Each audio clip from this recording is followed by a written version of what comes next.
Bading na bading sa'yo. Uy! Akin yan! O, di sa'yo. Naangkin ko ba? Pasensya na, confidential kasi ito eh. Confidential, iniiwan mo kung saan-saan. Sorry. Koka, Sarsi, salamat na lang sa lunch. At sa allowance. Ay, sinabi naman sa'yo, di ba? Ano natin pinag-uusapan yun? Okay lang yun. Mag-alala, kabayaran kita pag nakanood ko. Okay. Paano, mauna na ako? Sige, Babalik sige. pa ako sa opisina. Okay. Sige, sige. Ingat! Ano ba daw ang racket ni Chong at meron pang confidential na nalalaman? Hoy! Huwag mong minamata si Chong ngayon. Siya lang naman ang assistant to the vice president of their company for extracurricular activities. Wow! Bongga si Chong? Of course. Assistant ng Vice President? Assistant to the Vice President, walang pambiling load. Ang cheap ha? Ngayon ka na naman, te. Ano ba? Hindi ba in-explain ko na sa inyo yun? Siya ang nag-aalaga sa kanyang mudra. Pagkatapos, yung 10 jupatid niya sa kanyang umaasa, pati yung mga junakis ng mga jupatid, siya ang nagpapaaral. Kanya halos walang natitira sa kinikita niya. Ewan ko, basta ako may naaamoy akong malansa. Mas malansa pa sa amoy yung dalawa combined. Pag makita tayo ng tito ko, magagalit si tita. Eh, wala naman yung tita mo dito eh. Oo nga, wala pa, pero... Oh. Hindi ganito. Sige, lalabas lang tayo mamaya. Oh my God, you're asking me out on a date? Yes. Yes, I'm asking you. Later. Mamaya. Tonight. Sigurado ka ba dyan o baka niloloko mo lang ako? Sigurado ako. Kailan ba kita inin dyan, di ba? Gusto mo ba sabihin ko sa'yo kung ilang beses? Well, not this time. Doon sa... Oh, promise. Promise. Promise. Kahit gusto mo sa favorite restaurant mo. Sa rooftop. Rooftop, yeah. Doon? Yeah, rooftop. Right, that would be great. Sure. So, you can even What? get a room if you want. Okay, I'll do that. I'll book the room now. Perfect. Right? Perfect. Great. I'm so excited to see Ako you pa rin. What on earth is happening here? Ay, itatapon ko lang po yung trash can. See you later.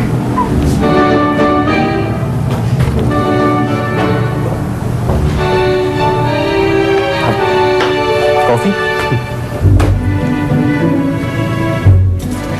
Oh! Problema mo! Ikaw kasi kasalanan mo to. Bakit kasi pinapasok mo pa yung Mandy na yon? Yung manding yun, yung girlfriend ni Sir Kenneth. Narinig mo, di ba? Girlfriend, di ba? Girlfriend. Hindi yun girlfriend ni Sir Kenneth. Wala siyang gusto doon, no? Hindi niya gusto yung hinahabol-habol lang siya nung Mandy na yon. Wala naman, hindi naman talaga type ni Sir Kenneth, no? At parang sigurado ka doon, ha? Dahil alam ko, hindi niya talaga type yun. Hindi niya tipo yung mga ganong klaseng babae, no? At sino matatype ni Sir Kenneth? Ikaw? Lalaki ka, di ba? Eh, malay mo si Tonya. Si Tonya! Ano ba? Kumain eh. Si Tonya. Paano siya magkakagusto kay Tonya? Isang beses lang sila nagkita. At kung magkagustuhan si Sir Kenneth kay Tonya, hindi yun pwede mangyari kasi imposible. Hindi sila pwede magkakilala. Kaya kung ako sa'yo, huwag ka nang umasa. Usawa na lang mata mo. Dami namang paglalakit dyan eh. Bulag-bulagan ka pa. Basta, ikaw kasalanan kasi to. Bakit hindi ko pinasalanan siya naman yan? Hindi nga. Ayaw niya yung mga ganun. Ayaw niya yung mga makakaarang ganun. Paano ko malalaman eh? Sexy. Jujusap na naman yung dalawa. Sabi ko na nga ba, may something yung dalawa yan. In fairness dyan kay Tony Boy, kahit mukha na siyang lalaki, ang lakas pa rin ng appeal ng tad. Fairness. Masyadong feeling yung baklita ngayon. Tingnan ko lang kung pansinin pa siya kapag nakilala na ako ni John. Ikaw naman. Best in confidence. Sa ganda ko pa naman to. Baby na best ka. Oh, sino na naman ba yan? Si Johnny. Ha? Di pa rin talaga ako sinasagot. Kapo ko pa tinatawagan to eh. Alam mo, hinala ko talaga tataguyan sa akin eh. Kasi malakas ang kutob ko. Siya ang nagsabi kay Mandy kung saan ako. Si Mandy.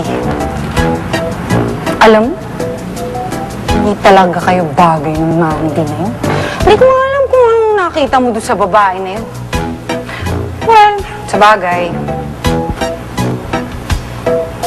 maganda naman siya. Sexy, at saka ano, ang laki ng puso niya. Okay. Pero hindi talaga kayo bagay. Oh, hindi talaga. Hindi talaga. Hindi talaga. Eh, never naman ako naging seryoso doon eh. You know, she was just one of those girls. You know what I'm saying? So, hindi mo talaga siya type, ah? Alam mo, sa totoo nga, mas gusto pa nga kitang kasama kaysa doon. Oh, hindi nga. Oo, totoo.